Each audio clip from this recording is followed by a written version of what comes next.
এটা হলো বারান্দা, এটা হলো আমার রুমের বারান্দা। আর এটা হলো যে ইয়া করছে জিপসিয়ান গাছ, কিন্তু এখন ওইটা লাইটিং করে নাই, রং করে নাই, এটা বাকি। আর এটা হলো আমার রুম, এটা হলো জলিল ভাই, এটা হলো আমার রুমের ওয়াশরুম, কিছু করে নাই। এটা হলো বেসিং হইব এটা। তারপরে হলো এটা হলো লম্বা রুম,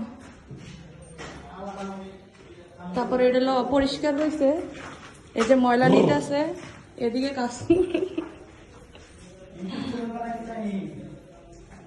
এই যে এগুলো ডাইনিং, তারপরে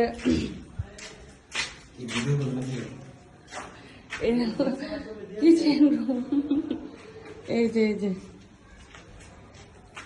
বলে যেটি ইউনিক ডিজাইন, আমাদের কাছে অনেক ডিজাইন আছে, ওদের কাছে বলে আমরা অনেক ভালো মিস্ত্রি। এটা হলো আরেকটা রুম, ওই যে বারান্দা আছে,